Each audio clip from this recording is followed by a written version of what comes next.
আমি পেশেন্টদের সাথে এতদিন আছি, এতদিন কাজ করছি।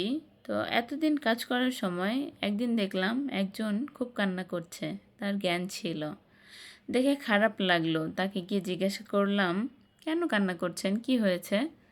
তখন সেই লোকটি বলল যে আমি আমার সারা জীবনটাকে রিলের মতো করে দেখতে পাচ্ছি। আমি জিজ্ঞাসা করলাম, কে দেখা যাচ্ছে? তিনি বললেন যে জীবনে যেটা করা উচিত ছিল সেটা করিনি, যেটা করা উচিত ছিল না সেটাই করেছি। জিজ্ঞাসা করলাম, কি করেছেন?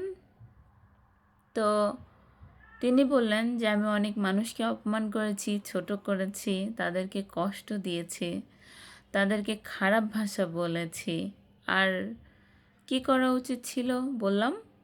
তো তিনি বললেন, আমার অনেক বড় একটা চাকরি ছিল, আমি উচ্চ পদে চাকরি করতাম। আমি যদি চাইতাম আমি অনেক মানুষকে সাহায্য করতে পারতাম, তাদের কাছ থেকে দোয়া নিতে পারতাম।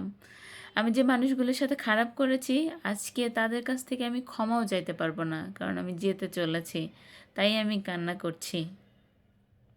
তাদের কাছে যদি শেষ ক্ষমাটা চাইতে পারতাম, তাহলে হয়তো একটু শান্তিতে মরতে পারতাম। আমি জানি আমি কান্না করতে করতে মরে যাব।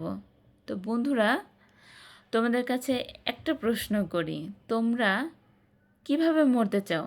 হাসতে হাসতে নাকি কান্না করতে করতে? অবশ্যই কমেন্ট করে জানাবে।